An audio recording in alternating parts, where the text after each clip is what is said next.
Okay, thanks Cartoon Seb. That was hopefully useful for everyone. So I would like to welcome everyone to this session of Historical Materialism, which is a book launch for Michael Goldfield's The Southern Key, Class, Race and Radicalism in the 1930s and 1940s.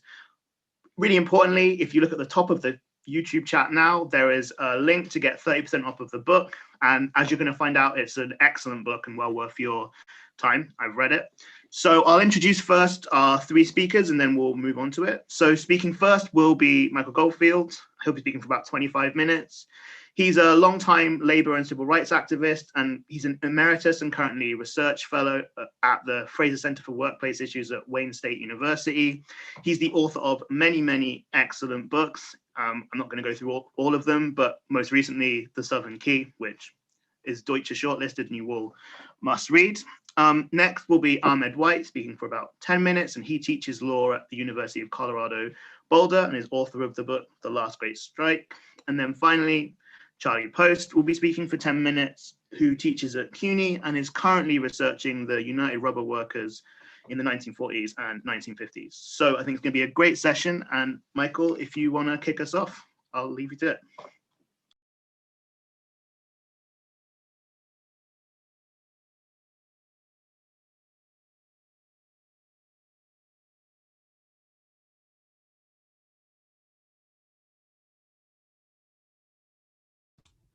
Can you see the screen?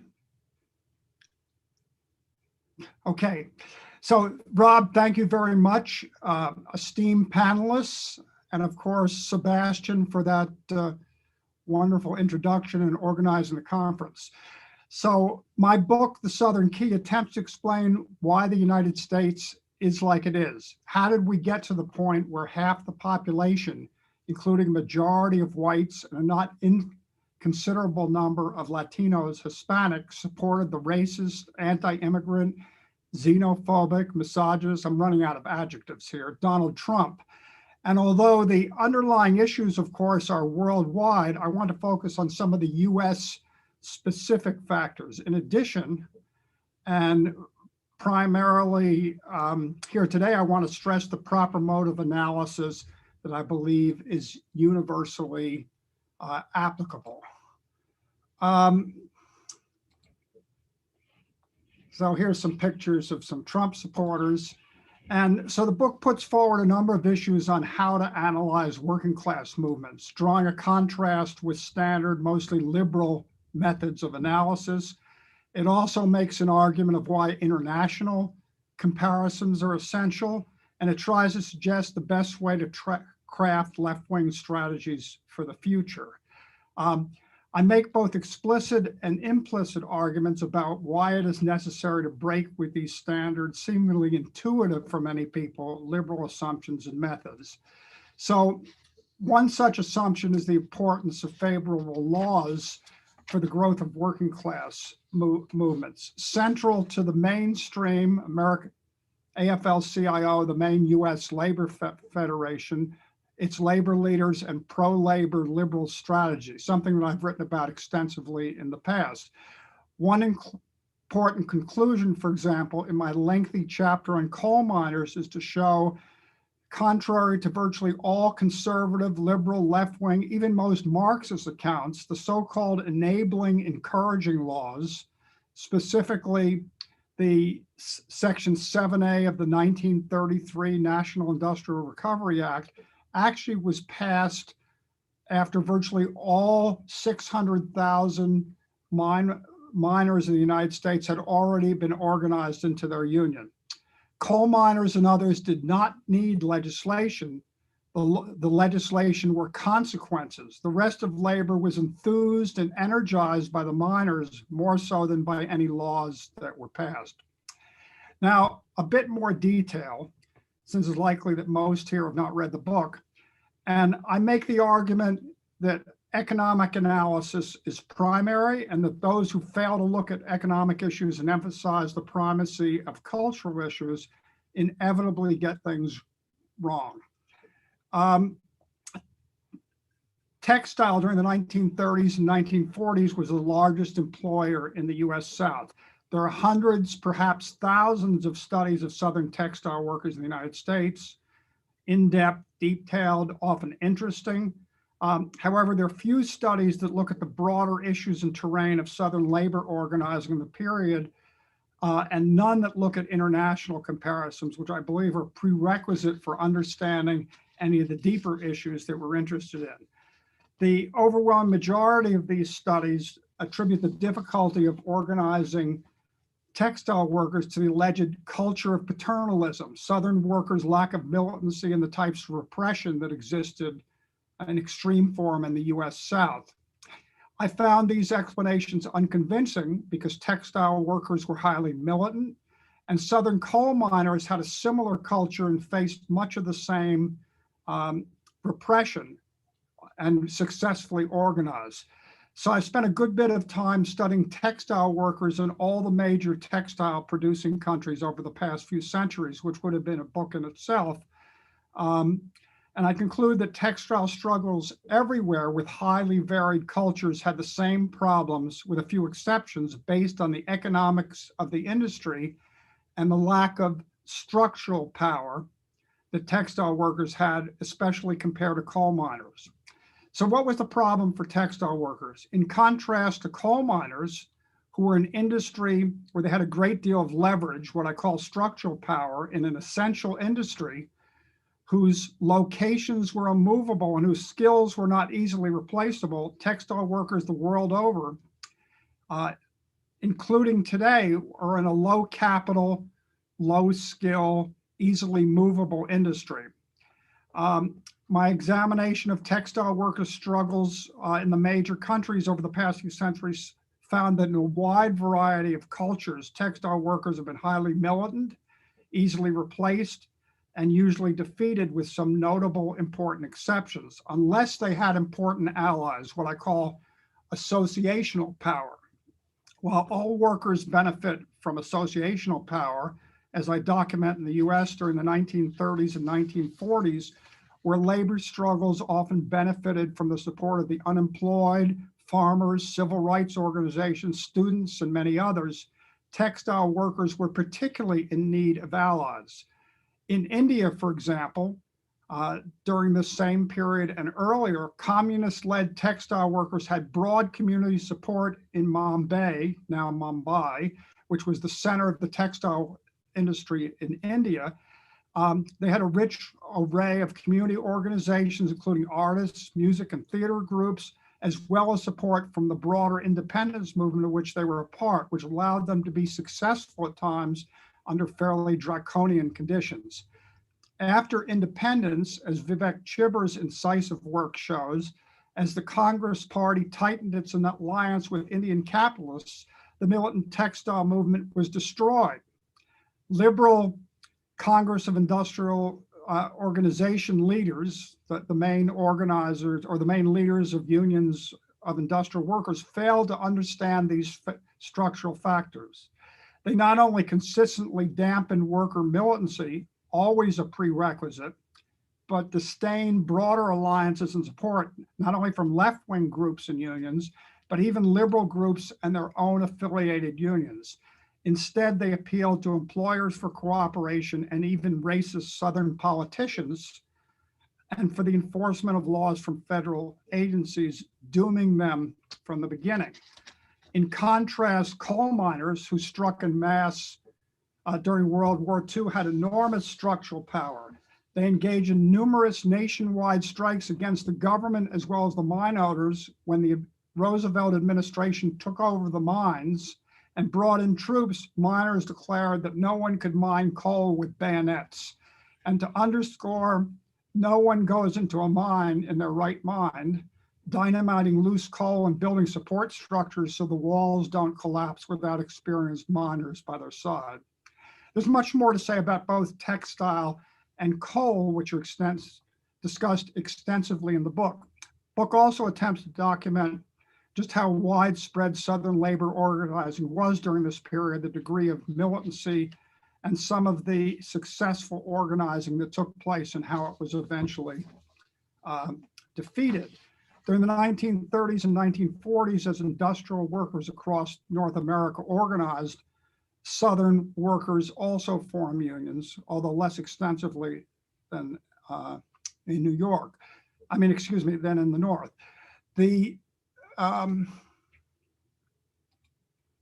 So I want to highlight one area where unions were particularly successful as something of a counterexample and to suggest what possibilities existed. The state of Alabama, along with Mississippi, South Carolina, Louisiana, and Georgia, was the heart of the Deep South, controlled by Black Belt plantation owners and their industrial allies in Birmingham, voting for the white supremacist, racist, states' right Dixiecrat presidential candidate Strom Thurmond of South Carolina in 1948, fervent supporters of its overtly racist governor, George Wallace in 1964-1968, Alabama seems an unlikely place for interracial liberalism and radicalism to take root.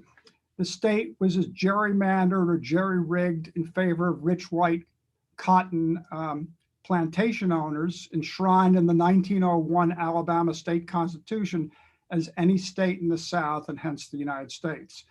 Even in the 1960s, for example, the 1,600 whites in Lowndes County had equal representation at the state level to the 500,000 citizens living in Jefferson County, which included Birmingham, and the 23,000 Blacks who lived in Lowndes County, as elsewhere in much of Alabama, were completely disfranchised. Lynchings, chain gangs, rigid segregation were part of the scene. Yet in 1946, the CIO-endorsed left populist James Big Jim Folsom was elected governor. The ever-optimistic Nation magazine, still around today, declared Alabama the most liberal state in the South. And while Folsom was a bit unique, even in Alabama, he was not alone. In contrast to most other Southern governors, he argued for more opportunities for African Americans. He explicitly stated, quote, race was a phony issue, a ploy used by the rich and powerful to divide poor people and blind them to their common interests. He opposed poll tax and argued that all African Americans in Alabama should have the right to vote. He made a point of welcoming African Americans to his campaign rallies, shaking hands with them, same as everyone else. And even as the storm of white backlash swept across Alabama and the rest of the South, Folsom, who had been elected for second term as governor in 1954, in November 1955, not only invited the flamboyant African-American Harlem Congressman Adam Clayton Powell to the State House, but had a limousine pick him up at the airport and was photographed in the governor's mansion drinking scotch with him. So I'm not suggesting, of course, that Folsom was a militant civil rights activist or consistent integrationist, but merely that he was well outside the Dixiecrat consensus that ruled much of Southern politics at the time. So why did Alabama, a hardcore Deep South Dixiecrat state, appear for a time to be so different? What made Alabama exceptional was that in the 1940s, it was the most unionized state in the South. Union membership had increased from approximately 70,000 in 1933 to over 200,000 in 1945, over 25% of the labor force in that year. And to put this in perspective, the percentage of workers unionized in Alabama in 1945 was higher than exists in any state in the United States today. The Alabama labor movement was centered in the Birmingham area, the stronghold of the interracial United Mine Workers. The roughly 23,000 unionized coal miners in Alabama were the vanguard of the labor movement and aided in the organization of all other workers across the state in the 1930s, including steel workers, textile workers, school teachers, and even school principals in one county. They organized in the current day parlance wall to wall. There were industrial archives across the state where textile and other factory workers were organized, including Gadsden and Huntsville, Alabama, workers in shipbuilding and those who worked for the federally run Tennessee Valley Authority centered in Muscle Shoals, Alabama. Longshoremen in Alabama, 95% of whom were Black, were organized, including in Mobile, Alabama's largest South. Unionized areas in the South during the 1930s and 1940s consistently supported more liberal, pro-labor, non-segregationist candidates, as well as voicing opposition to poll taxes. And this was true even in Mississippi, where workers were able to organize.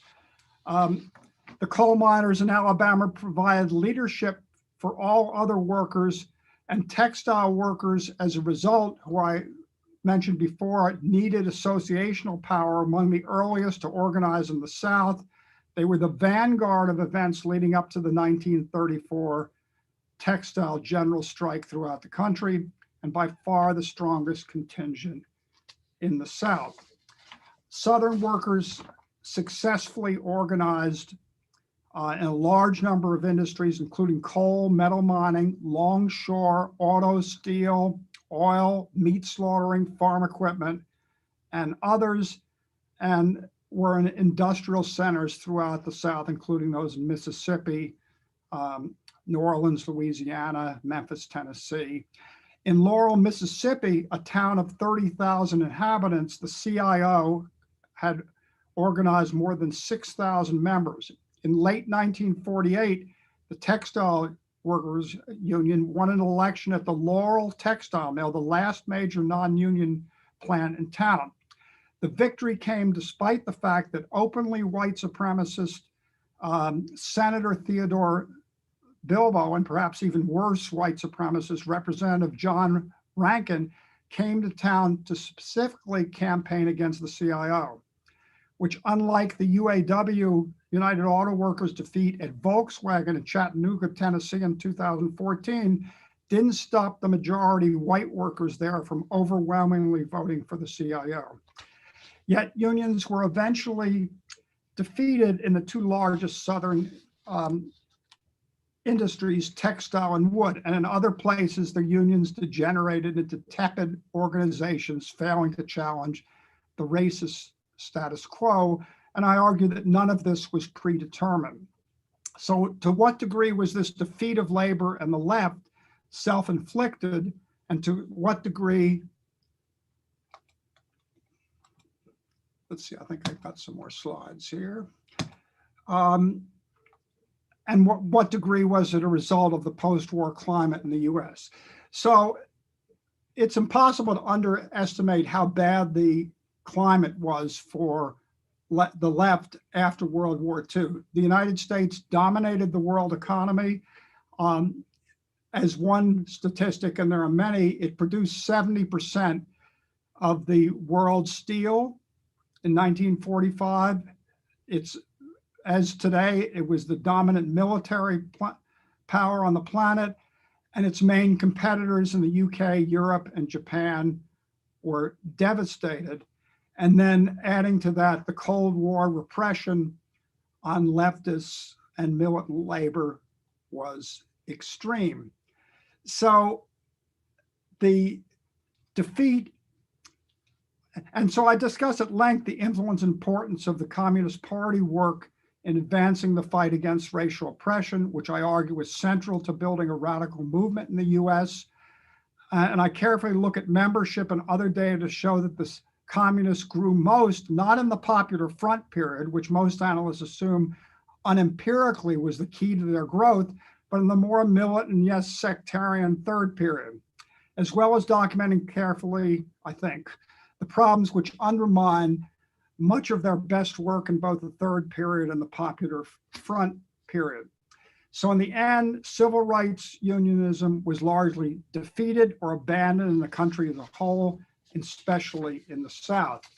The consequences of this defeat were the isolation of civil rights unionism, which I can discuss probably in the question period. I don't think I have time to go into now.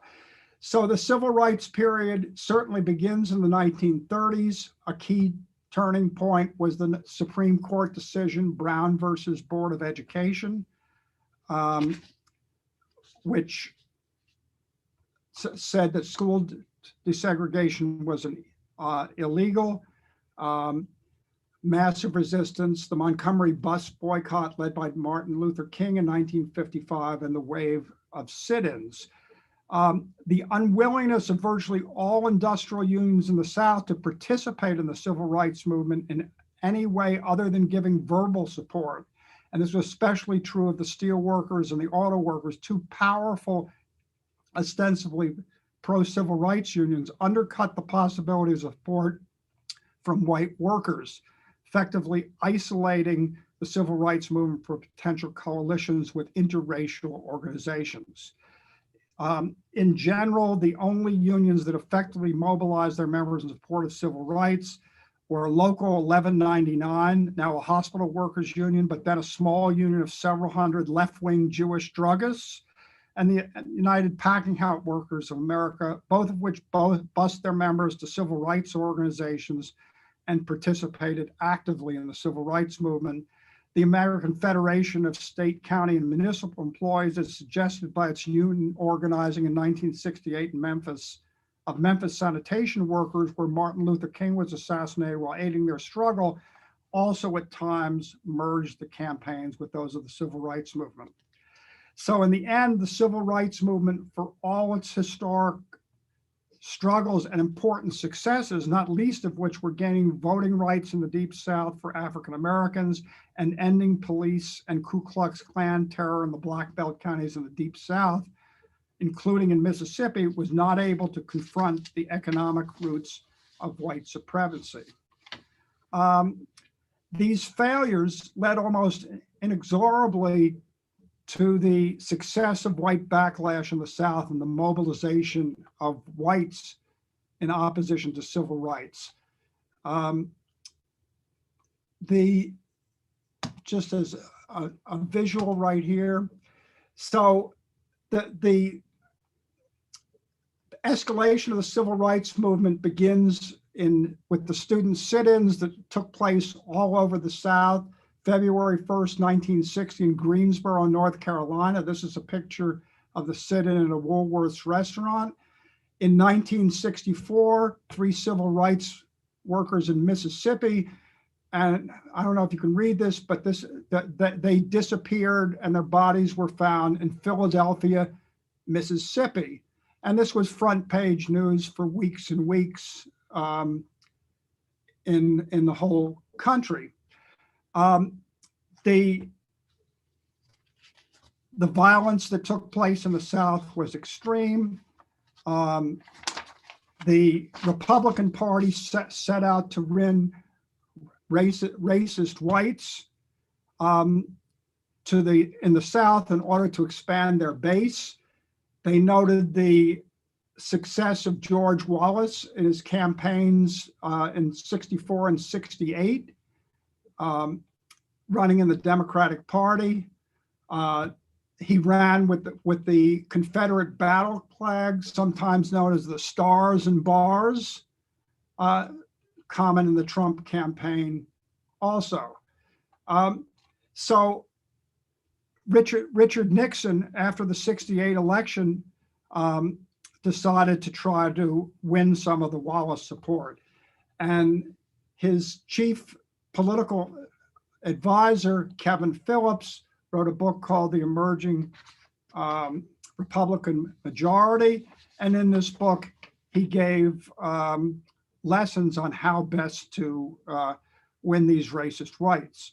So this strategy was faithfully followed by Richard Nixon in 1972 and by all future Republican candidates. So the implicit in this argument is that there's nothing unique, or maybe not unique, but that the line to Donald Trump is fairly clear.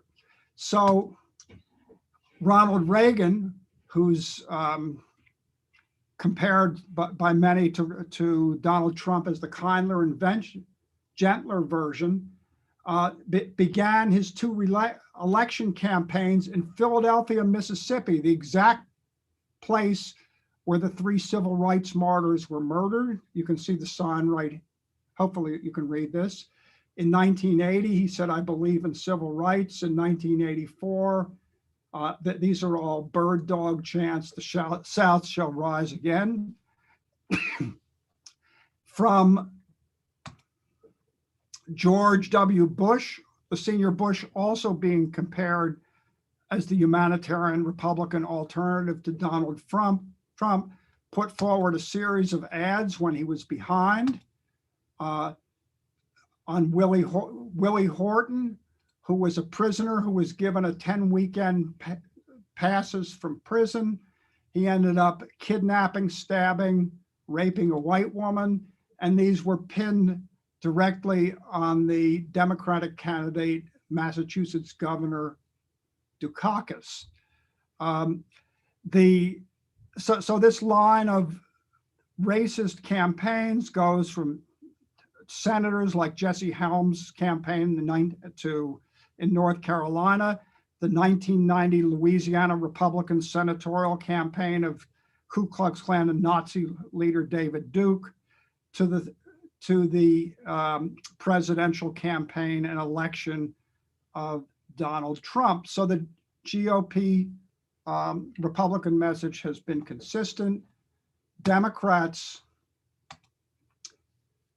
also made their racist appeals, although their strategy was more complex because they had to try to maintain minority support. And there's a list of things. Jimmy Carter with his ethnic purity campaign, and down to William Clinton attacks on Sister Souljah, the execution of a Black mentally deficient death row prisoner in Arkansas in 1992, and the much talked about gutting of welfare and the omnibus crime bill.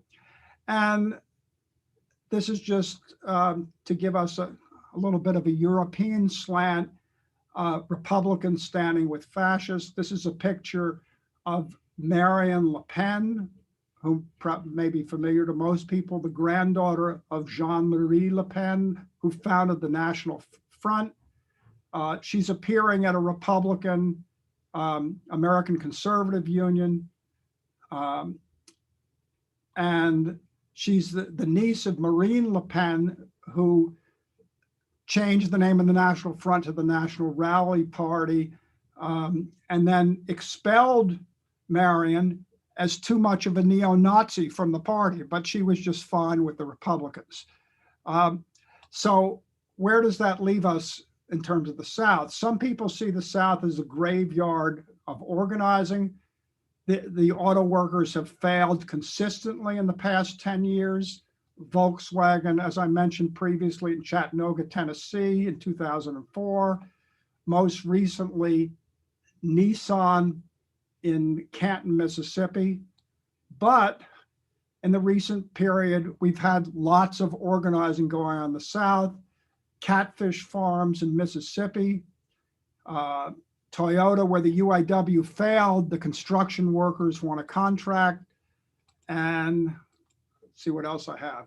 And in the past recent period, these are two southern states that voted overwhelmingly for Donald Trump. These are Oklahoma school teachers occupying the State House last year, and these are demonstration of West Virginia school teachers who shut down the state. And you can see how recent this is. This is a pandemic picture of New York City hospital workers demonstrating against unsafe conditions. And one of my relatives sent me this picture yesterday. I figured this was apropos. While we're glad to have gotten rid of Donald Trump, those who have faith that the Democrats will do anything significant are undoubtedly mistaken. So I'm going to stop right here. And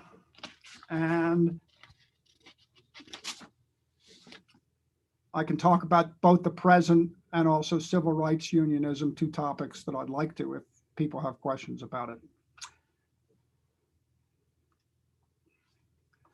Let me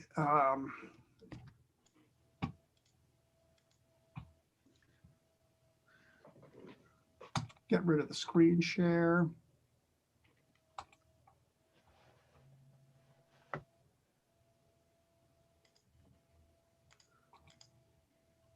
screen share gone? Yep, it's gone. Okay, great. All right, Ahmed, it's you now. So please go. Yes, thank you, Robert, and thank you very much, Mike. That was quite an excellent presentation, based on what I must say is quite an excellent book. I've known Mike for some time now, and was very thrilled to hear that we would be having this event. And so, with that in mind, I also want to thank the conference organizers, as well as Charlie, and as well as the many people who are joining us under these unusual circumstances. As I said earlier, I've known Mike for some years, but as is so often the case, I knew his work before I knew him. And I'll tell him and the rest of you something that Mike didn't know, which is the first book I bought specifically for the purpose of studying labor in a serious way in the United States was Mike's book on the decline of organized labor. So I was thrilled, of course, when this latest book came out, and read it several times, and I'll say a few things about it. I'm going to be brief with the idea of preserving as much time for questions, and questions that I think would be aptly directed mainly at Mike. I'm quite curious about those. But I do have a few things to say. Some of them will be things that Mike at least has heard before, since he and I have had one other public exchange about his book, and we've talked about it at various times in the past when it was coming together. And I'm going to start by highlighting what I think are some of the really foremost strengths of the book, and do so in a way that I think is germane and critical to our topic here. As Mike intimated with the book, with his description of the book, but did so in a fairly modest way, in a very modest way, the book has a fantastic an extraordinary breadth to it. It really covers an enormous amount of ground, and it serves as a hugely valuable substantive and bibliographical introduction to American labor relations over a very long period of time. And this makes it useful in a number of quite prosaic ways, but it also gives great strength to its central arguments.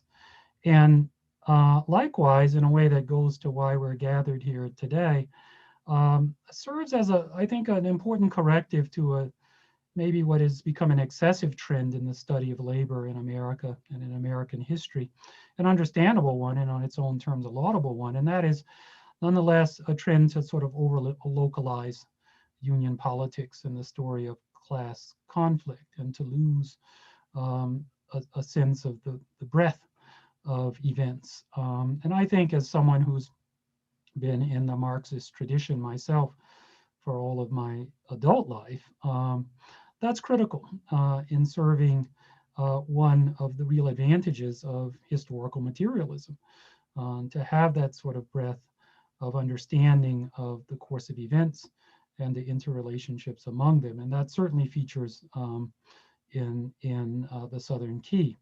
Now, I'm also someone who's written in depth about steel unionism, particularly in my case, in the 1930s. And I find Mike's reflections on that industry, again, extraordinarily valuable, not least in doing several things. One is something that Mike mentioned, but that I want to highlight for a second, and that is drawing our attention to these really crucial events in the mid-1930s, before the Second New Deal period, before the advent of the effective labor reform statutes in the United States, the National Labor Relations Act.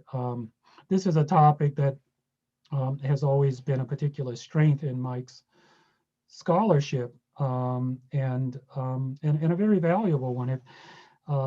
You might say that the key to the key here in some ways and understanding where American labor is now and the political implications of these earlier developments can be found in exactly that narrow range of years in the mid-1930s. Mike mentioned aptly the activism of the mine workers union and appear in their successful organization prior to the advent of all this legislation that supposedly was crucial to their organizing success. And that's of course that's of course apt, but it's also the case, as Mike knows, as many of us know, that this was part of a larger uprising, upsurge, as it's sometimes called in that period, which I just find to be absolutely fascinating as a matter of scholarly inquiry, but crucial as a political matter in understanding what happened in the 1930s. And all the more so because one of the effects, one of the features of contemporary politics in the United States is an emphasis on the New Deal, and a broad-ranging one that entails a lot of people who, let's just say, are not steeped in the Marxist tradition or any particularly critical tradition at all, but find it appealing or useful or whatever to emphasize the New Deal, to invoke the New Deal to suit their purposes.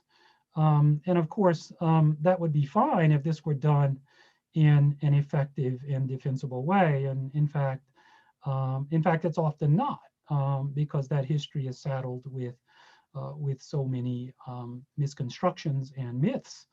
And this book, to come back to our topic at hand, is valuable, not least because it speaks so intelligently to that period in weaving together this broader narrative about how the history of labor radicalism in the United States has helped or can help explain where we are today in this country. I also think from the standpoint of someone who's written about steel labor, that the book is particularly valuable with respect to that history, but also more broadly for the way Mike handles the interconnections among race and class politics in the domain of unionism. It's fair to say that in so doing, the book features a serious and commendable and even essential dialectical sensibility. We live in a world now where it's common to pretend in one way or another to explore the connections between race and class. But that's often done in a not very effective or very useful way, in a way that's often distorting and misleading. Intersectionality being one reflection of this failure to engage critically with the way these issues interconnect.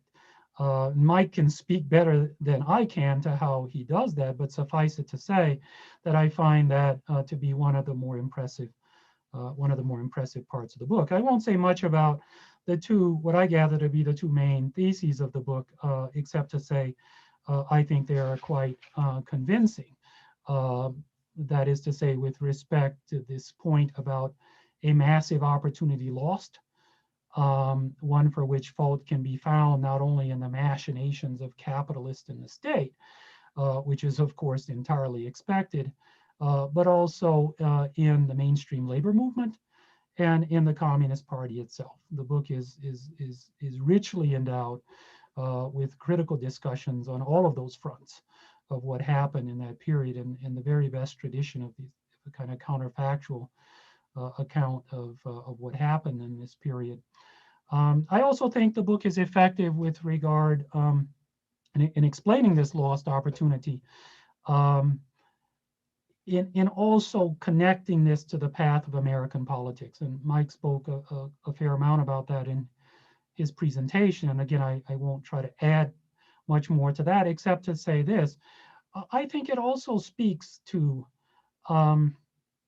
where the left, or what passes for the left in this country, is today. not just the phenomenon of Trumpism and associated tendencies, but also the Biden phenomenon. Mike mentioned briefly Clinton. And let me just say on that front that I think what's especially interesting to think about, having read the book several times now, is how it speaks to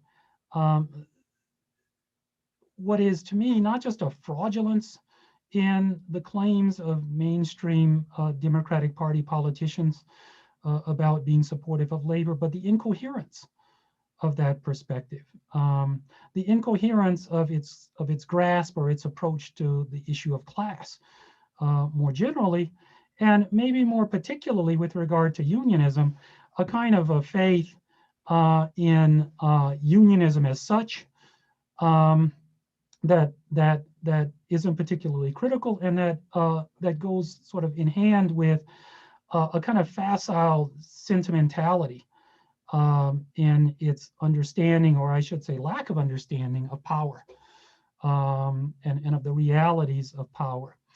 Now, I don't want to go on for too much longer because I know my time is about up. I'll put on the table, though, a couple of more critical points, and I don't mean critical in the sense that I'm suggesting in any way that Mike is wrong. We all might, that's not my purpose here, and something that in any case we can engage with. But rather, I want to suggest these things because I think they're crucial for getting at our primary purpose here, which is to try to learn from Mike and also to learn from each other in discussing his project here. And those points are these. The first, I want to sort of suggest that this is an occasion in reading Mike's book to think about the trajectories of unionism and the way Mike's project relates to what has long been a very popular narrative about labor, and that's a narrative about the inherent conservative tendencies of labor, especially over time, and of unions over time. Obviously, there's a conflict there with the story that Mike tells here. The other point I'll quickly make is a point about repression. And I think one of the very commendable features of the book is that it avoids overly simplistic or sort of unipolar explanations of what happened here. It's a rich and complicated story, as I think history mandates in any explanation. One of those themes in explaining what happened here is repression, and it features in Mike's book. The question, though, that it leaves me thinking about, the book leaves me thinking about, is a question about what might be called the reserve of repressive capacity that state and capital might be endowed with here. And what do I mean by that is a question I'm left with having read the book and in thinking about how things might have been different and better for labor and for left-wing unionism in this period. It's a question as well about the ways in which it might have been worse, and the ways in which state and capital might have drawn on, again, what might be called a reserve of repressive capacity that wasn't used in its entirety in the events that are described so effectively in the book. And so I'll leave it at that and await Charlie's presentation and our discussion to come. Thank you. Great, thanks, Ahmed. Charlie, you. Okay, thank you. I too have known Mike for quite a while. Met him first through, of course, the decline of labor, organized labor in the United States, and have been involved in one way or another with this text for quite a while, trying to get a previous publisher to pick it up, who in their short-sightedness didn't. But seeing this in print and having read it now 2 or 3 times, this is an incredibly important book. And I think one of the things that for me is very, very powerful about it are 2 things. The first is Mike's ability to combine a rigorous theoretical and methodological framework with serious historical research, not just a thoroughgoing review of all the secondary literature, but new archival research, particularly into the woodworkers, into mine mill and smelter in the South, the Textile Workers Union, etc. The other thing that is, I think, incredibly appealing to me, and I think Ahmed started to point to this, is that this is yet another contribution to what I would call an anti-teleological historical accounts of Marxian accounts of history. It pushes back against two very dominant narratives that have unfortunately infected not just the liberal mainstream, but left and some people who pass from Marxists as well. The first is it demonstrates that the current state of US politics was not the inevitable result of some unchanging cultural characteristics of what makes America America. Instead, it roots today's politics in historically contested processes of social and class struggle, and makes an incredibly convincing case that the failure to organize the South during the last great upsurge of working class self-activity in the 30s and 40s, and the resulting failure of a civil rights CIO alliance left the South, as he put it, as a reactionary drag on national politics. And Mike implicitly and explicitly understands that the roots of white working class racism are not cultural, sexual dysfunction, sexual jealousy, but rooted in the realities of competition among workers that are structured through capitalism. As he put, and as he put it very succinctly, the lack of working class organization is crucial to understanding working class racism, because it leads to atomization, individualization, and an increased receptivity to manipulation by dominant economic interests. A similar point that made by Robert and Johanna Brenner in an article almost 40 years ago, where they talked about how, in the absence of effective class against class organizations, workers will turn on one another, and that the appeals of xenophobia, sexism, in particular racism, will become powerful. It's also yet another contribution to our understanding of the evolution of the CIO. It's another nail in the coffin of those who continue to argue that the transformation of the CIO into a bureaucratic institution tied to the state and the Democratic Party was the result of some inevitable process of either institutional maturation that expresses itself in some sort of iron law of oligarchy. Goldstein in the book understands clearly that these tendencies towards bureaucratization are built into trade unionism. When he talks about how legal trade unionism involves, capitalists will recognize unions as long as union leaders will keep their members passive, particularly during the lives of contracts. But on the other hand, the union's ability to win anything requires the combativity of its members day to day at the workplace. Now, he lays out very clearly that this tendency towards towards bureaucratization depends upon political contestation, and shows very clearly how contestation between militant rank and filers and political radicals on the one side and an emerging officialdom ultimately determined the direction of the CIO.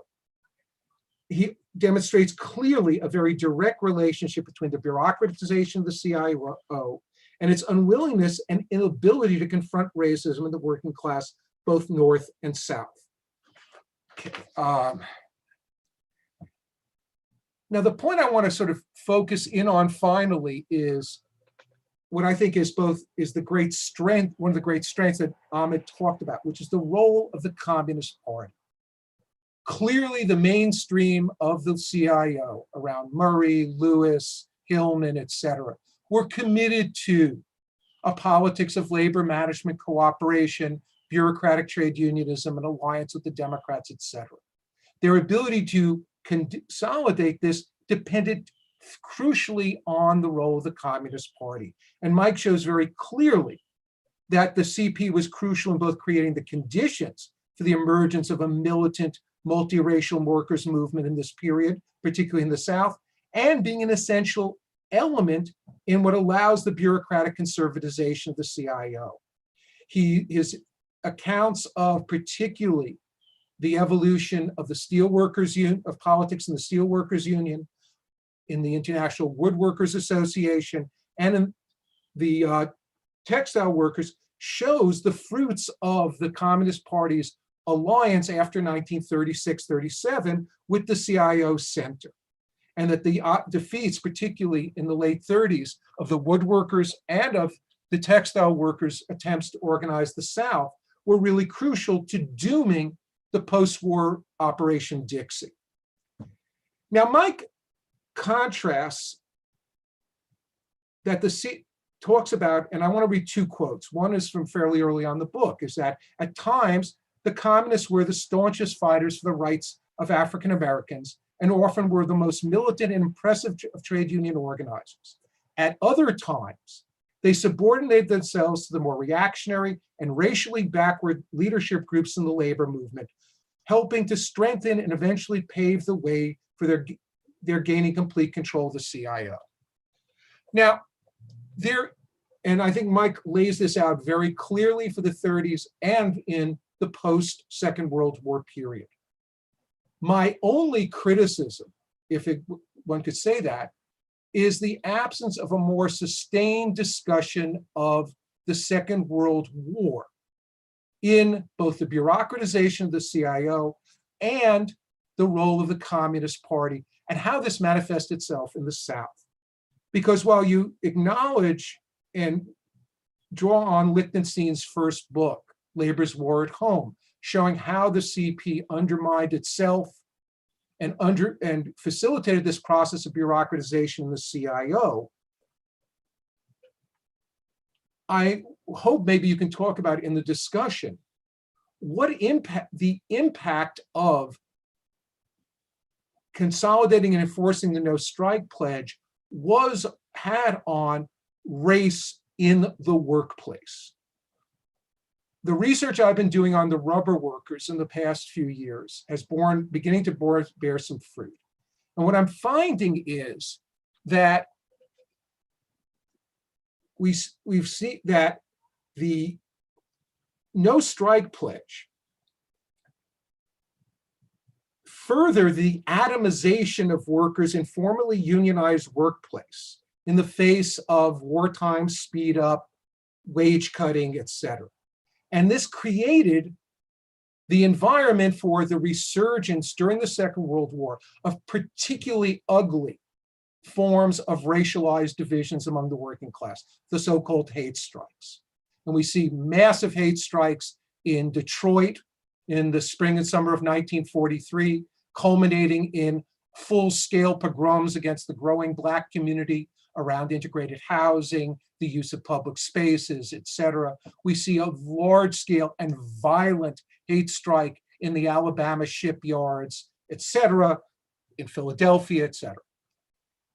Now, what I've long believed, and I think there's some basis to argue this, is that much of this is the result of the collapse of classist organization in the workplace that could address the needs of all workers, that could be effective class against class organization, and that could undermine the tendencies towards atomization and competition, break down when you give up the strike weapon.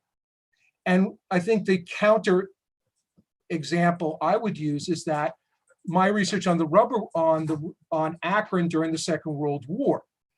Akron had a workforce that even before the Second World War was predominantly Southern white. Appalachian whites made up 80 to 90% of the workforce in the Akron rubber industry.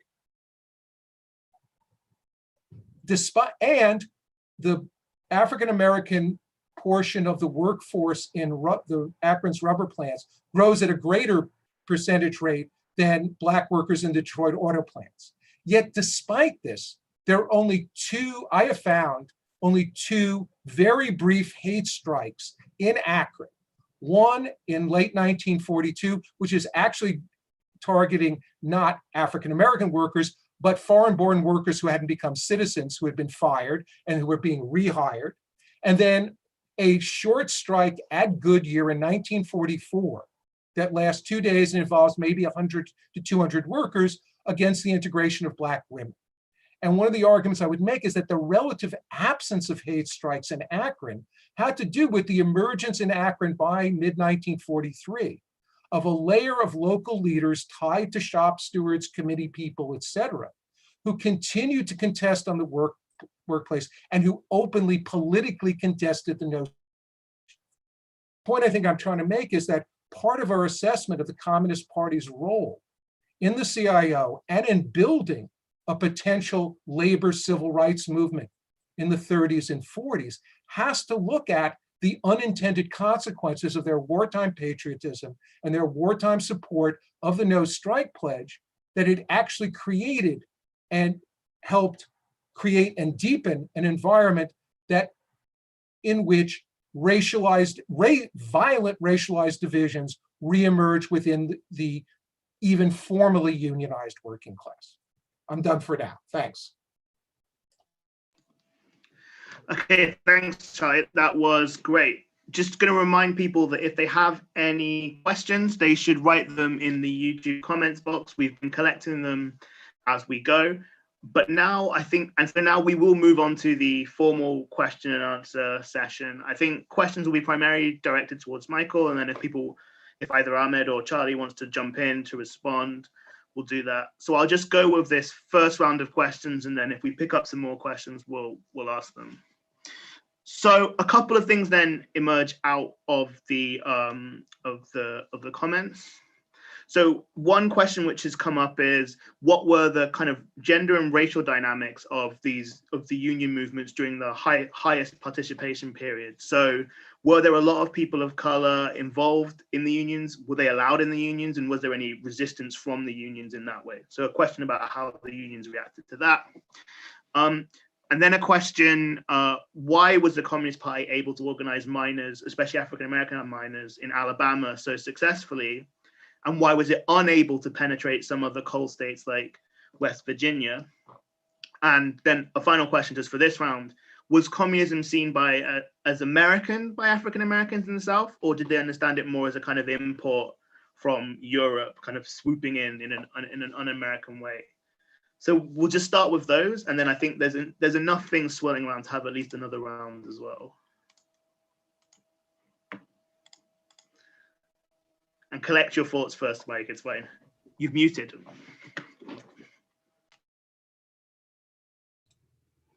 Okay, can you hear me now? So a couple of things. So certain industries had significant numbers of African Americans, particularly in the South in the 1920s and 1930s. The woodworkers were there were 300,000 woodworkers in the South, which I have a chapter on. They were half Black and half white. That was also the case in Alabama in the mine workers union. The union was fairly opposed to white supremacy from the 20s. The union as a whole was very strong. If you were a member of the Ku Klux Klan, you couldn't be in the union. They at times fought for the rights of Black workers. So the politics were not that different in Alabama and West Virginia. West Virginia at one point had well over 100,000 coal miners, about 25% of whom were African American.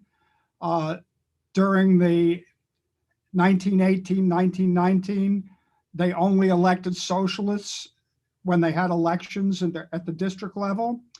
There were communists active and organizing in both West Virginia and Alabama. In fact, Ted Allen, who people may know as the author of The Invention of the White Race, was a teenage communist organizer in West Virginia, where he was originally from.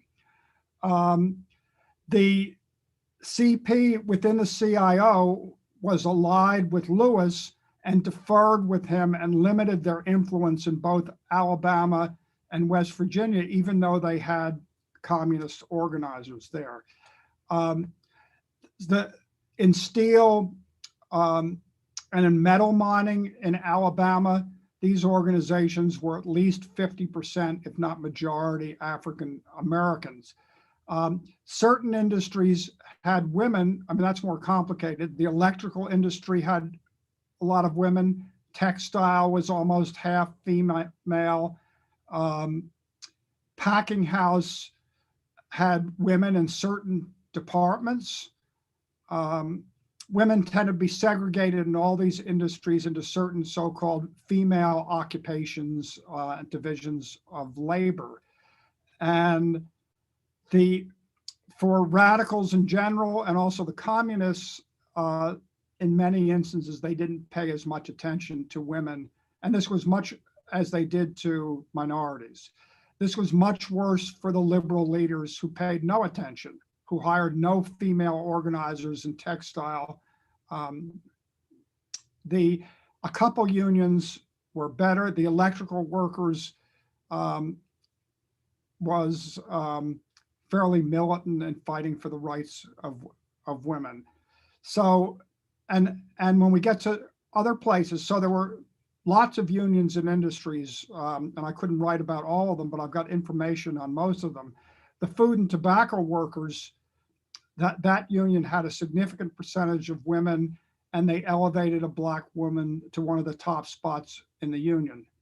On the West Coast, there were also Asian workers involved in the food and tobacco workers union, which was also originally a cannery union. So quite a few, and in the Southwest, many of the mine mill and smelter workers, which in Alabama were at least half African American, although they were a predominantly white union. They represented iron ore miners in northern Minnesota and Michigan, et cetera. In the Southwest, they had a significant percentage of Mexican American workers. And if people have seen this film Salt of the Earth, this is the mine mill, communist-led union mine mill and smelter workers, Mexican American workers primarily in that struggle. So there's a fairly good patchwork, and the CP was involved in all of this. I mean, we talked today about the rural, or I say mainstream media talks about the rural-urban divide. The communists had organizers everywhere. So I found 400 communist farm worker organizers in North Dakota, predominantly Republican state now, right? And so we find that in all sorts of rural areas in the country. So this is a complex thing, but I don't see any particular difference in terms of coal miners' proclivities in West Virginia or Alabama for that region. Let's see. I can see some of these things in the chat list here. Domestic workers were difficult to organize, but workers in laundries, particularly in Alabama, where the rate of unionization was so high, in one Alabama city, when they fired 700 laundry workers, all women, the labor movement came, and there were several thousand pickets from other unions there that shut all the laundries down and didn't let any scabs in. So there was a lot of solidarity, particularly in Alabama, which was a highly unionized state. Let's see, I'm looking at these. This talks about the dual unionism of the Third International. So one thing I've learned, and some of this I've learned from Brian Palmer's really fantastic research on the both the Third International and the Communist Party and the Trotskyist organizations in his volumes on James Cannon, and he talks about how the third period is very inconsistent. Sometimes it's inconsistent in Germany, and it's inconsistent in this country. So they have, aside from setting up dual unions, they also have people active in AFL unions, forming caucuses. That was the case in steel, for example. And this isn't to excuse or gloss over some of the really terrible sectarian things that they did. In the unemployed movement in Chicago, they cooperated with socialists, had joint organizing, joint demonstrations, which was a good thing. And in other places, they refused to cooperate with anybody, and it was class against class, and the social fascists, which was everybody else, were excluded. So I've come to find, both in my own research, but also reading, and I was lucky enough to read the drafts from Brian Palmer, forthcoming book on canon. The third period, both in Europe and in the US, is much more complicated than it's usually stereotyped as. That's it. Anything else? I know there's more. Rob, have I missed some things? From the chat, that's all. There's some more stuff has just come in, so I'll just I'll throw some more questions at you now, and one of my own as well. Eventually, let me just mention, I will get back to the points raised by both Ahmed and Charlie when you consider it appropriate. Whenever you like, Mike. It's your rodeo for sure. Yeah, so one of the questions that's just come into the chat, which is, to what extent could race and immigration education play in steeling workers against the exploitation of white working class grievances? And I think that might also be a nice opportunity for you to comment on the present day, which you said you were interested in doing in this part of the discussion. And I was also wondering, and again, this is something you signaled in the talk, and you talk about like the reticence of some of the trade unions to get involved in civil rights activism.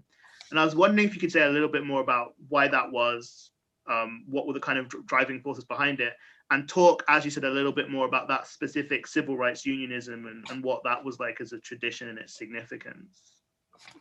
Okay, that sounds good. Can I start with that one? So there were examples of civil rights, what I would consider civil rights unionism, that existed after World War II, and they were isolated. But I'll give you some contrasts. So by 1945, 1946, the Auto Workers Union, particularly with Reuther at the head, had become very bureaucratic. They were on record as supporting civil rights. Reuther was allied with the NAACP, the National Association for the Advancement of Colored People, the liberal civil rights organization. And it turned out that in Detroit, which is the North, there were restaurants and bars around auto plants that were segregated, that would not allow Black workers in. So Reuther and the NAACP sent letters to all the bars and restaurants saying that they should integrate. And of course, nobody did anything. At left-wing locals, workers organized, and interracial picket lines went around the bars and restaurants near their locals, and they told the owners that if you didn't allow Blacks into the restaurants and bars, you would have no business from anybody in the union. And instantly, owners changed their policy. So that's an example of civil rights unionism. So local, and this gets to something that Charlie raised about hate strikes in Detroit. So Local 600, which was the largest union local in the world for a long time, that was the River Rouge Ford plant. During World War II, they had upwards of as many as 140,000 workers. They were a dissident local, taken over many times by Reuther. They had left-wing leadership, many CP people. They had Trotskyists who were involved in leadership and whatnot. And they were the spearhead of not only defending, they had several thousand workers come out to defend against fascist mobs who were trying to keep Blacks from an interracial housing project called the Sojourner Truth Homes. So even during World War II, this is 1943, they were very active. Another prime example is Local 10, the San Francisco local of the Longshoremen's Association, who are still stopping ships. They had a day strike for Black Lives Matter recently. But in 1945, they had argued for integrating the bus drivers in San Francisco who are all white. And they pressured the bus company to hire a few Black bus drivers. The first one who went out was attacked by a white mob. So the longshoremen sent an interracial groups to ride the bus with this bus driver permanently, and the attack stopped. They also, the farm equipment workers in Louisville, which there's a recent book by Tony Gilpin about the farm workers, and also her thesis, which has been around for a while, that they not only integrated the plant, got rid of non-integrated locker rooms, lunch rooms, and whatnot, but they also sent contingents out into the community to integrate parks, swimming pools, libraries, and whatnot. And the importance of this, in contrast to what happens in the South, when individual white liberals joined to do this stuff, they were easily repressed. It's very difficult to do something when a whole union local goes on record. And I can give you an example from my own experience, because I worked at an international harvester plant outside Chicago for 9 years. So we had a Black worker in our plant who bought a house in a racist, all-white community. I don't know the whole community, but in any case, it was all white, and there were racists there, and his house was firebombed twice. Our group controlled the Fair Practices Committee, and we got the union local to vote to support a round-the-clock picket around his house. And we probably had no more than a dozen or so people outside. And this was an interracial picket line, and all the violence stopped. And I could say that our plant was about a third African-American. We probably had a lot of workers in the plant who were not sympathetic to what we were doing. But if any of us had been attacked, the whole local would have gone berserk. So that type of strength that union locals had when they were fighting for civil rights was different than anything than most of what existed across the South. So this is in part what I mean by civil rights unionism. So there were the fight for more hiring for Black workers from unions and people in their own plants, fighting for upgrading, which took place in the plant where I worked before I got there. The left-wing caucus fought Black workers originally after World War II only worked as janitors and a few other types of jobs like that. There was a fight to get them first on the assembly line. Later, there was a fight to get them upgraded to machine work. And the 70s, when I was there, part of this had to do with federal government Title VII. The company was forced to upgrade Black workers into the skilled trades.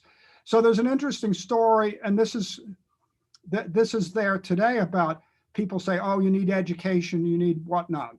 So there was a fellow who I was friends with who wasn't politically active in our group, who took the test, scored very well, and became an apprentice in the electrician's trade.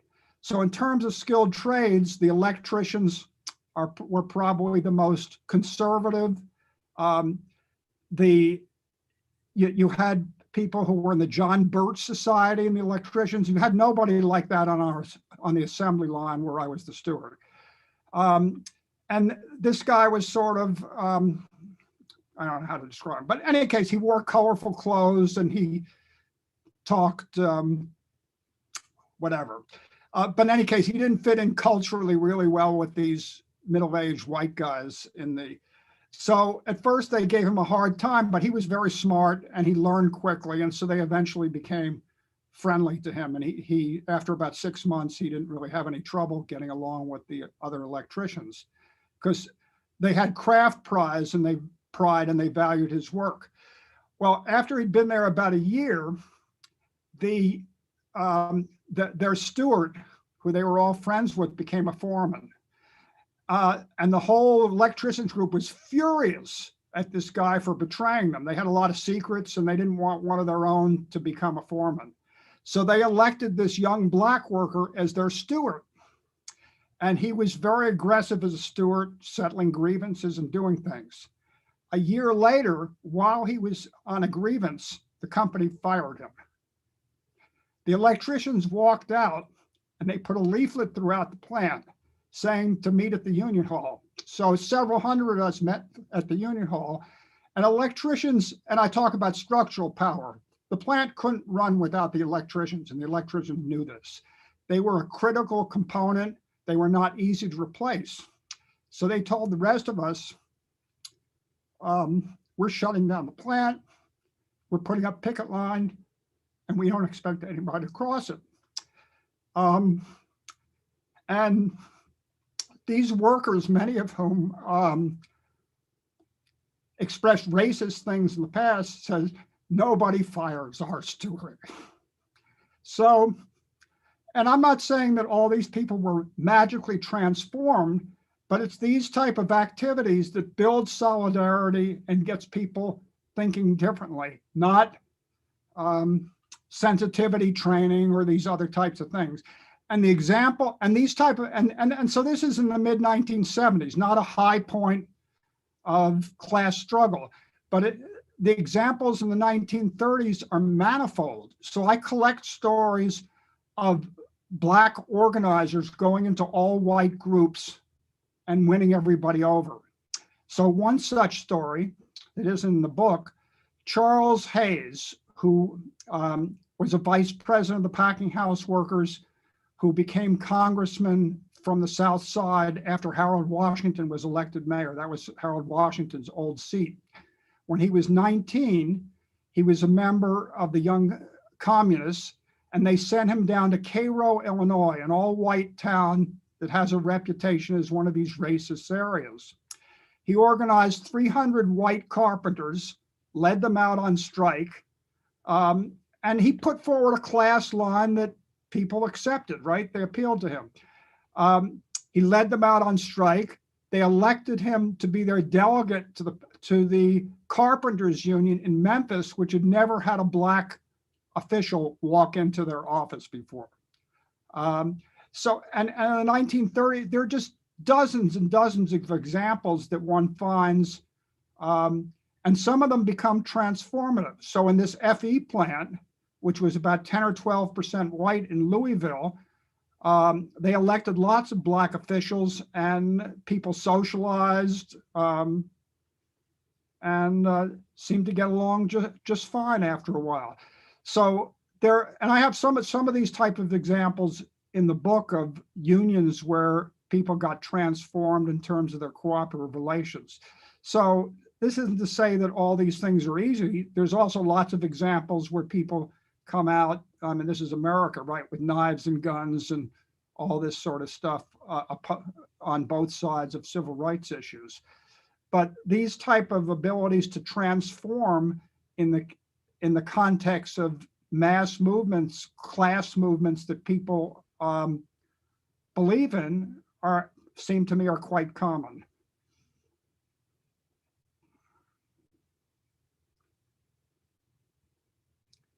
So maybe I could deal with both Ahmed and Charlie's. Let me start with Ahmed, with a question Ahmed raises. So the repressive strength of the capitalist state is immense, right? And particularly in the United States, where the examples of all the people who were machine gunned by company agents and nothing happened to them. I discussed this in terms of the mine workers, where in West Virginia, the mine owners had a train that went through mine area machine gunning camps. And of course, no one was ever prosecuted or brought up. And in West Virginia also, when the 20,000 armed mine workers went to defeat the company police in the two basically military controlled towns by the coal miners, the federal government called out the army to defeat them and kill hundreds of miners. So the ability of the state to repress people, and I think that's a valid, I mean, I don't know what the answer is, but if more left wing, the whole labor movement had been more left wing than it turned out to be, how much greater would the repression have been? That's hard to know. How much leverage labor would have had, particularly if there, whether a labor party could have been formed rather than the, and so interestingly, the percentage of unions and union members in the United States in 1935 who wanted a labor party was much greater than the percentage of people who wanted industrial unions. So many of the people in the craft unions wanted a labor party to represent them. And this was even true in terms of the votes at the AFL convention. The CP changed its position with during the Popular Front, came out eventually in support of Roosevelt and supported the tops or the bureaucrats who wanted to stay aligned with the Democratic Party. So there's a lot of complicated possibilities, and I think repression, the possibility of severe repression that Ahmed raises are real ones, and the US state, particularly during and after World War II, was not a fragile entity that was about to fall apart and that didn't have the capacity for doing great violence to people. And I think that's one of the things, well, why don't, if you have more questions, and then I'll get to some of the questions Charlie's raising are, I think, more complicated. I mean, we've got one more question that's come in, which is, how do you think that the kind of past successes that we've talked about, which, to put a gloss on it, rely on the structural power of people in manufacturing and manual labor, translate into a more service-oriented economy when people are more easily replaceable? So in terms of structural power, and I discussed this at a bit of length in the paper. So miners had structural power in part because they were providing the main fuel to the economy, which they don't anymore. There are hardly any miners left in the United States, despite all the rhetoric. But other people have the power to bring the economy to the halt. So certainly truck drivers, people in the transportation industry, but these are parts of the economy where workers have never been close to exercising. Airline workers could potentially, I mean, it could have been done during the air traffic controllers strike, but of course the unions wouldn't have considered that. And I think it's interesting that workers in the food production industry and in the warehouse and logistics industries suddenly are realized about how important they are with the pandemic taking place and how terribly they're treated. So I read an article, I think it was a week or two ago, in the New York Times that, let's see if I have this here someplace. So the statistics on the number of, here we go.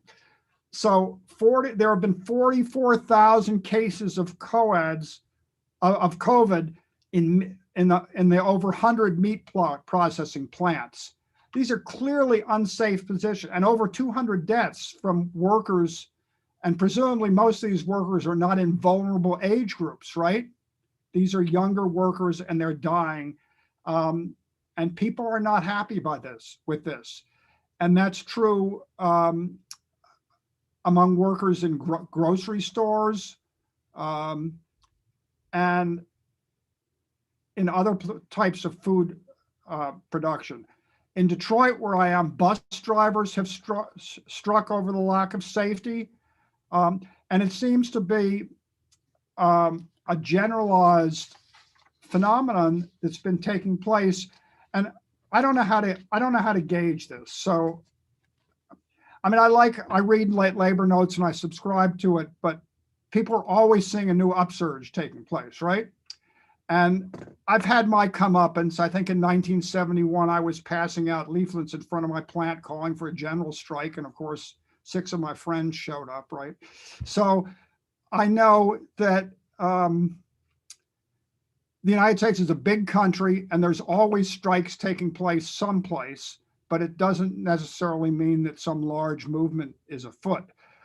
But I think now we see people in places that were difficult historically difficult to organize, they're getting more and more upset and taking action.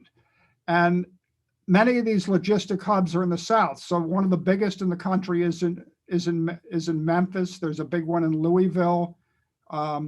These are urban, interracial workforces. The South is very different now than it was in the 1930s or 1940s. There's much more economic dynamism. A significant percentage of the auto industry, particularly transplants. Transplants are foreign plants that have their production facility in the United States. There are lots of transplants. While Detroit has more auto production and more parts, there's huge parts corridors throughout states in the South, including Alabama, Tennessee, Kentucky, and a few others. So the possibilities, and people are more upset now. It's just, you read these accounts. I mean, and I try to keep up with the various online material, Payday, and as well as Labor Notes and a whole host of others. The other thing in terms of public service workers, they're getting screwed really badly. And the reason we had so many teachers' strikes in so-called red states, Republicans, is that the budget cuts for public sector workers were so much more severe in those states. And when these people struck, they had broad associative power. They had huge amounts of public sympathy. The Chicago teachers strike and the Chicago Teachers Union, which actually put out a call 2 weeks ago for a general strike if Trump tried to steal the election, which I think is now moot, that they had organized parents and community people to support them, which hadn't previously been done as much by teachers unions in the past. But it's surprising in West Virginia, a state that overwhelmingly voted both in 2016 and a few days ago for Trump, school teachers were militant. They had broad support throughout the state. And the same was true in Oklahoma, and some of these same things happen in Mississippi. So I think that whether they'll be realized, the possibilities for a Southern upsurge as well as in the country as a whole are real. Insurgent, more radical leadership, well, I would be hopeful, is not the same as it was in the 1930s. I mean, there's lots more to be, and so many of the things that have taken place recently, both the union upsurges and even Black Lives Matter, have contradictory components to them, right? I mean, so the Black Lives Matter was incredibly inspiring, and even though it was reported widely in the press, it seems to me that the extent of it was minimized. There were tens of millions of people in thousands, maybe tens of thousands of places. I've looked at 2 or 3 states. there were several hundred places in Michigan alone where I can look at local papers and whatnot, including all these towns in northern Michigan that voted overwhelmingly for Trump. 1,000 people showed up. And in Sterling Heights, Michigan, which is called by residents there Sterling Whites, it's the epitome of the most racist place supposedly in Macomb County, you know, where the Reagan Democrats were. 10,000 people marched and shut the downtown down, all people from the community. So while this is inspiring, what the ruling class and corporations have done, and I think they were annoyed with Trump for what he did, so they've given all sorts of token things, and some of which are nice, which I have no objection to, promoting Black arts and all sorts of things that didn't cost them a lot of money. The sports teams that struck, I think that's a really significant thing, and that's even different than in the 60s when there were small numbers of Black athletes who,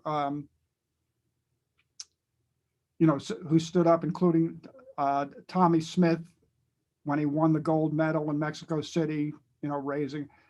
That's much more extensive now, which is interesting. So it's a complex thing, but there's not much left leadership in most of these protests go on, and the possibilities for co-optation seem to me to be somewhat real. And the class issues are mushily presented, right, from our perspective.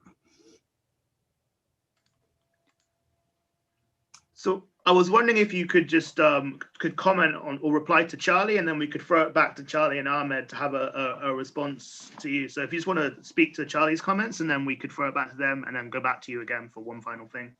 Yeah. So Charlie, I originally had the position in terms of the CP's position on World War II that you're enunciating, and that is put forward in Nelson Lichtenstein's book. And I came to, first of all, I argued with people who were more sympathetic to the CP, and they cited all sorts of strikes, like led by CP people in Packing House, and even Marty Glaberman in his book on wartime strikes argues that the CP never lost the support of Black workers since they continued to be aggressive on issues of racial oppression and racial discrimination in the plants. So while there are certainly things like the Montgomery Ward strike, where the longshoremen took this terrible position and repressed the strike, there's so many other examples of actually fighting on civil rights issues. Clearly their position on strikes in general lost them support, but we can also point to instances where they were in control, where they did some really good things. So you mentioned, for example, the Philadelphia transport workers strike, which I've looked at in some detail. So this is a place in Philadelphia on the transit system where the company was forced to upgrade I think it was six black workers to operators. White workers struck. It's not clear how many just respected the picket line and how many were sympathetic. The union, which was based in New York, the Transport Workers Union, was a communist-led union, but in New York they had 50,000 mostly white Irish transit workers. But the union went in under some pressure, probably, and organized people and demanded that the company keep the upgrading and prevented another strike from taking place. And this is in contrast to some of the Cold War literature, which describes only part of what happened in this union. So I think that the CP stuff still is more complicated, and that some of the unions, certainly the packing house workers, people who study the packing house pointed me to all sorts of strikes over racial issues that local packing house officials, many of whom were in the CP, led. So I don't know. And one of the things about the hate strike about Detroit was probably, I don't know if it was the most. Everybody wants to say their industry is the most. But Detroit was a city that had such a huge influx of workers. I mean, it was the center of the war effort where military things were being built. The city was so overcrowded in terms of housing and facilities and infrastructure that there wasn't room for anybody. So there was much more potential for racial conflict in Detroit, particularly over housing, like Sojourner Truth homes, than there was in Akron. And so I'm not convinced that the hate strikes, that some of the hate strikes that took place were not a result of that incredible pressure, rather than anything that the left groups or the unions had done. I mean, and the UAW took a pretty good position on them. And well, okay, so that's all I have to say to that.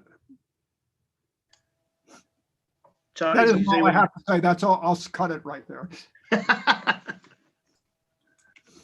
All right, just to sort of clarify, I mean, Mike, what I'm arguing is that this growth of first of all, there is no question that the CP was consistently, at least after 42, they did oppose the Double V campaign. They did oppose the call for a march on Washington after the invasion, the Germans invaded the Soviet Union.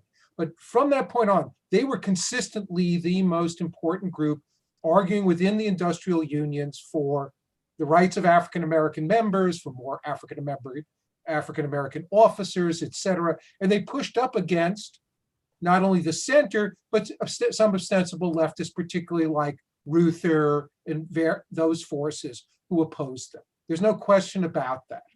And there's no question that almost all wings of the CIO officialdom militantly opposed hate strikes when they took place during the war. My point is a bit different. It's that the unintended consequence of the Communist Party and of the CIO and the Communist parties in particular embrace of the no strike pledge was the creation of an environment which created more white racist workers. In that they deprived the class as a whole of the capacity to deal with speed up, degradation, et cetera, at the workplace. No less, we'll get to the stuff, the whole crisis of social reproduction that took place in these war boom cities, including Akron. That by depriving that, it created an environment where white workers became more atomized and more easily manipulated by conscious racist elements in the shop floor, whether they were the Klan, these various radio preachers in Detroit, the Coughlinites, Cogwinites, et cetera, where they could then pit white workers against black workers. That was not the intent of the Communist Party. It wasn't even the intent of Murray, Lewis, Thomas Addis, Reuther, and any of the rest of these. But the unintended consequence of undermining the elemental forms of working class resistance to the workplace creates and deepens this. And in terms of the comparison with Akron, Akron was also probably the second big boom town next to Detroit. The Akron rubber industry was completely transformed into war work, not just producing tires for trucks, but producing materials for tanks, for the Air Force. They built, several of the rubber companies built aircraft factories, et cetera. There was severe housing shortages. And if anything, like I said, the percentage of black workers in rubber in Akron grows more rapidly than the percentage of Black workers in auto in Detroit. Yet there were much fewer, because you had this cadre of opponents of the no strike pledge. And you had in most of the big plants, local leaders who would either go along with wildcat strikes or actually give them a political organizing, give them some organizational framework. You had fewer of these. So what I'm arguing is not that the CP intended to deepen these racialized divisions, or that they ceased in many important ways to be in the vanguard of anti-racism in the workplace and in the industrial union movement, but that the unintended consequence, one of the unintended consequences was the creation of environment where you created more racist white workers. Yeah, I mean, that's an interesting point. I'd have to think about that more. I mean, I'm not convinced that that's the scenario that took place. If you look at some of the CP-led unions, particularly in the post-war period, it seems to me that they resume an extraordinary degree of militancy. Certainly the packing house workers, mine mill, the farm equipment workers, I've even had, we're having work stoppages every other day. They mobilized workers in Chicago, where they had 3 plants, both in the whole community and in their plants. They had numerous strikes. I've had CP people tell me that they struck too much. In my plant where I worked, people told me that the steward and we wore, it was a sort of greasy place, so we wore these sort of skull cap type things to protect our hair. Older workers, and I say older workers because they were not as old as I am now, but so I'm in my 20s, these workers in their 40s and 50s told me, well, in the old days, the steward grabbed his hat and when it hit the floor, we were gone. And so these struggles around day-to-day activities took place, and they unified people. I mean, we had, during the 70s, we had a lot of, we organized the whole assembly area. We had walkouts. Many of them were heat walkouts. And when we talked to people, there were people who were resistant, who were anti-union, but when we walked out, everybody walked out. And I remember this older Polish worker who several of us argued with continuously and was anti-union. When we had a heat walkout, and so when it's 95 outside, it's 110 in the plant, and you're working on an assembly line. He came up to the foreman and he said, "Give me an MF pass. I hope it's 100 degrees tomorrow, you SOB." You know, he had a certain amount of class resentment that when we all walked out, his perspective changed. And then he became sort of, I don't know, something of a militant in the department. I mean, not one of the most conscious organizers, but his perspective changed. So I think that there was lots of activities that took place in certain of those things. And so I don't know to what degree the war bred these issues. I mean, this was the most patriotic war that we had, and it's also one where clearly capitalists took advantage of workers in this situation. I don't know to what degree it fomented or encouraged white. I mean, you have to give me some evidence for that. I mean, it's a speculation. Ahmed, I wondered if Ahmed wanted to say anything, and then we can just let Mike have the last word and finish because we're getting towards the end of the time. Well, I don't have very much to add. I thought Mike's answer to the question or issue I posed was entirely apt. There's an element of unknowability here, but it's a ubiquitous one. The only other thing I would say very briefly, and it connects the colloquy there, exchange between Mike and Charlie, to one of the very first questions we got, is that the book, in a lot of ways, is an exploration of this crucial issue of the interconnection between interest and ideology, and in thinking about politics today, labor politics, and the relationship between labor and formal politics. That's a key thing to reflect on, and a key front on which these historical lessons that emerge in the book, I find, are especially relevant in illustrating, in some ways, a different world, but a different world that nonetheless has a sufficient number of parallels to the one we occupy today. And so when one of the questioners asked about why people, I think the premise of the question was that in some places communist recruitment was less successful.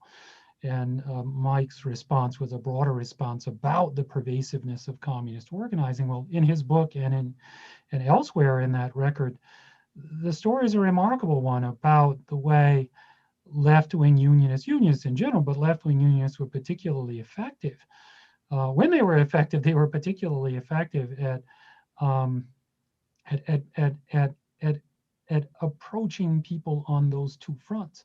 And the other side of it, of course, to remind many of us of something we already know, is that, and this was a story in Steel for sure, is that the question isn't communism coming to the workers, or let alone unionism coming to the workers, as much as it often is the workers bringing that to the party or to the organizations that purportedly organized them. So that's the only thing I would say in a bid to kind of connect that exchange back to one of the themes that emerged earlier.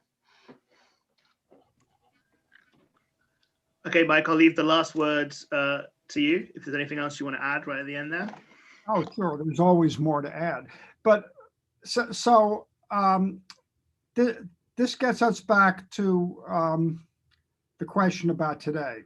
So I want to, so what's changed and what's the same? So the South is still this area, less organized.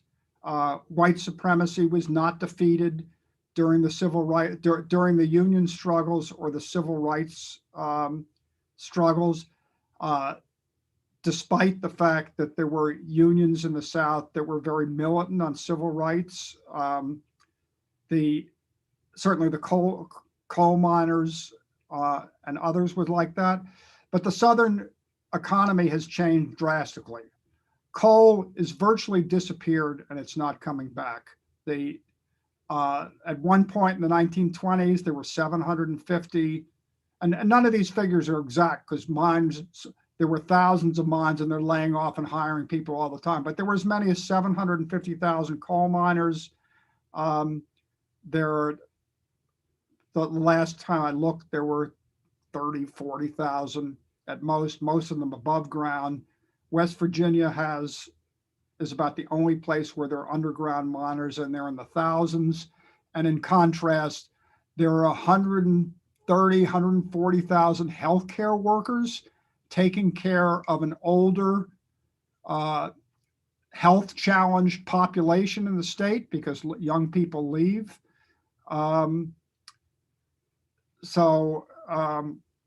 Basic steel, textile production is gone from the South and the country as a whole, pretty much. Basic steel is gone, although certain types of steel fabrication exist in the South.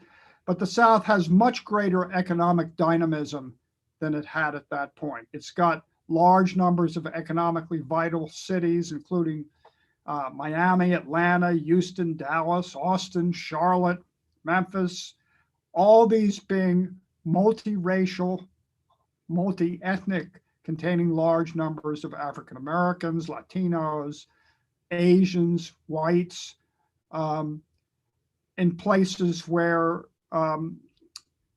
there's at least some degree of comity, comity, in their relations that's different than it was in the 1930s and 1940s when there was severe segregation. And those of us who've traveled and done things in the South see this sort of thing. And I know, Ahmad, you're originally from that part of the country, but that's my observation. I assume that's yours too. So, like I said, it's expanding arena for auto production. Oil and other auto production are as important as they were in the 1930s. Gas and oil.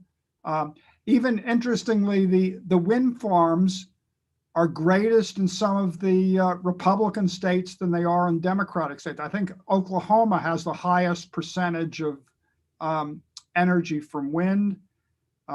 Catfish farms, chicken and pork growing and processing and food production, aerospace have all emerged as important industries in the South. We've mentioned the school teacher and government strikes, which seem to be increasing at this point. I mean, there are lots of threats now from teachers' unions to go on strike if they're continually forced to have in-person classes with students, right? And we'll see where this leads. So I think that the situation in the South and the country as a whole is volatile, that the prospects for Southern organizing and the lessons that we can learn from the 30s and 40s are palpable.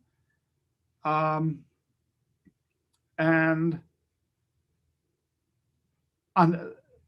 as I've said, the weakness of the present movements is the absence or mostly absence of Marxist, socialist, revolutionary groups with a broad perspective to take the lead in these struggles. That leads me, contradiction in terms, individual, socialist, communist, radical, without a broad party to carry out any type of strategy. So I think those are the pluses and minuses and the contradictions in the current situation. And I think some of the interesting things are the heroic things that we see that happened even in the 1950s. So, and I can people also send me things that I haven't seen. So this is something that I got from a fellow named Matt Nichter, who wrote a thesis that may soon be a book. So he sent me material from the Emmett Till trial, right? And none of this gets reported. So Emmett Till was from Chicago. The packing house workers are the ones that convinced Emmett Till's mother to have an open casket so they could see what was done to her son. But packing house workers in the South sent a delegation to the an interracial delegation to the Emmett Till trial. You don't read about this anyplace when you read about that they had several white women in the delegation. They had some black women, as well as black and white men. So they went into the trial when they could get in and waited outside. So these people came up to this white woman who was a sugar refinery union leader from Louisiana. And they said to her, you're going to get in trouble here mingling with these black people. And she looked at them and she said, well, we just love to mingle where I come from. So this type of attitude on the part of some of the unions was infectious where people were organized in this situation. And I think in some ways, well, I don't know whether that's true, but in any case, as I've suggested before, the breaking down of barriers in the way that it was done in the 1930s in very difficult situations seems to me not impossible under the right circumstances today. I think a huge upsurge of the labor movement will enthuse all of us on the left, as well as lots of other people, and lead to perhaps stronger political organization and whatnot. And certainly the sympathy of younger people seems to be there. The DSA has grown over 70,000 members, people who consider themselves socialists in one way or another. So we'll see what historic left groups are still decidedly very small in the United States. They have not, as far as and I don't have everybody's membership figures, but as far as I can tell, they don't seem to have grown significantly. So we'll see what the future leads to. I think we should end it on that uncertain but optimistic note, because we're just getting to 8 o'clock now. Thanks very much for that, Mike, and thanks for the panelists too. I think this has been a great panel. Thank you for everyone's questions. I've enjoyed it. I hope everyone has. Just a reminder to keep on signing up for things on the HM program, which is rolling on, and make sure to buy Mike's book, 30% off in the chat.